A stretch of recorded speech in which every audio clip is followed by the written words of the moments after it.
അടുത്ത ആഴ്ച കാനഡയിൽ വെച്ച് നടക്കാൻ പോകുന്ന G7 ഉച്ചകോടിയിലേക്ക് നമ്മുടെ പ്രധാനമന്ത്രിയെ ക്ഷണിക്കാൻ അല്പം വൈകിയപ്പോൾ അത് വലിയ വാർത്തയായിരുന്നു.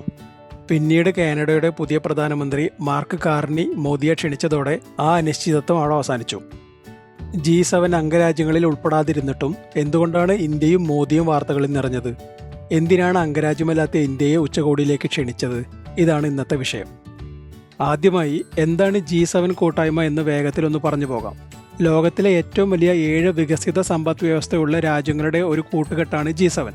ഇതിൽ US, Canada, UK, France, Germany, Italy, Japan എന്നീ രാജ്യങ്ങളാണുള്ളത്.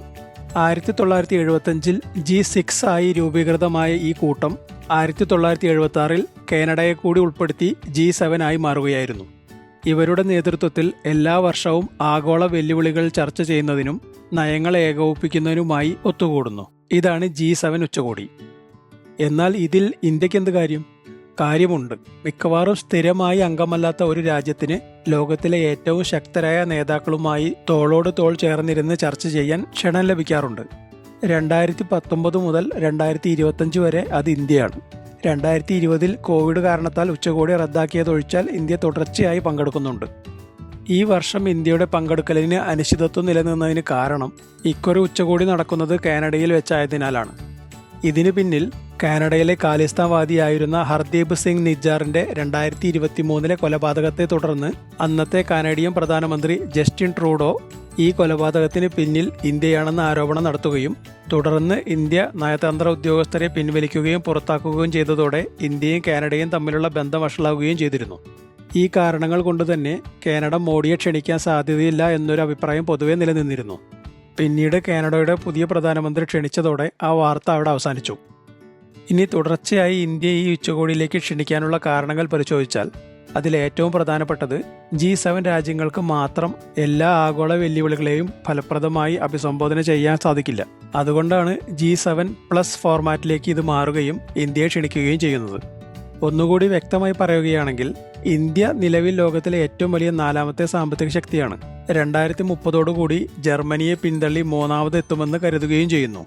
അതിവേഗം വികസിച്ചുകൊണ്ടിരിക്കുന്ന മധ്യവർഗവും ഉപഭോക്തൃ വിപണിയും ഉയർന്ന വളർച്ചാ നിരക്കും നിക്ഷേപ സൗഹാർദ്ദവും ആഗോള സമ്പദ് വ്യവസ്ഥയ്ക്ക് സുപ്രധാന വളർച്ചാ എഞ്ചിനാണ്.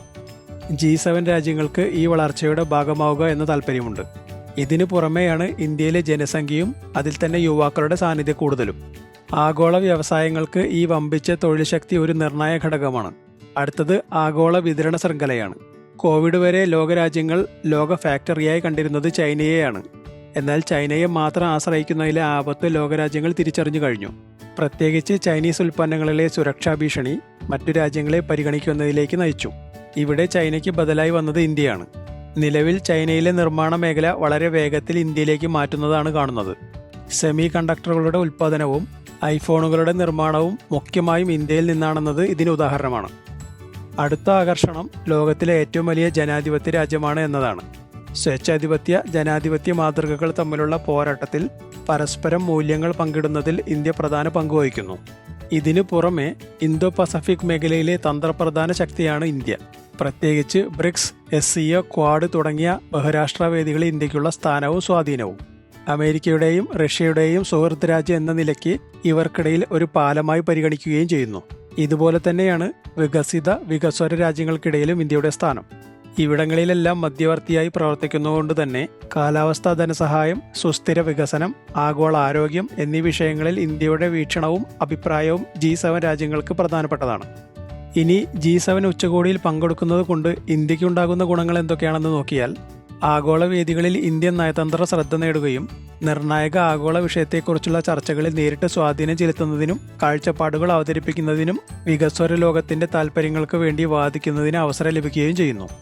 കൂടാതെ വികസിത രാജ്യങ്ങളിൽ നിന്നുള്ള നിക്ഷേപം, സാങ്കേതിക കൈമാറ്റം, വ്യാപാര പങ്കാളിത്തം എന്നിവ വർദ്ധിപ്പിക്കാൻ ഇന്ത്യയെ സഹായിക്കും. ഇന്ത്യയെ ക്ഷണിച്ചതിനെക്കുറിച്ച് കാനഡിയൻ പ്രധാനമന്ത്രി കാർണിയോട് പത്രക്കാരുടെ ചോദ്യത്തിന് അദ്ദേഹം പറഞ്ഞ മറുപടിയും ഏതാണ്ട് ഇതൊക്കെ തന്നെയായിരുന്നു. ഉച്ചകോടിയിലെ ഇന്ത്യയുടെ പങ്കാളിത്തം ഏത് തരത്തിൽ നോക്കിയാലും G7 രാജ്യങ്ങൾക്കും അതുപോലെ ഇന്ത്യക്കും ഗുണം തന്നെയാണ്. ഇനി ഒരവസരത്തിൽ ഇന്ത്യയെ കൂടി ഉൾപ്പെടുത്തി G7, G8 ആയാലും അത്ഭുതപ്പെടാനില്ല. ഇനി ഈ വിഷയത്തിൽ നിങ്ങളുടെ അഭിപ്രായങ്ങൾ കമന്റായി രേഖപ്പെടുത്തൂ.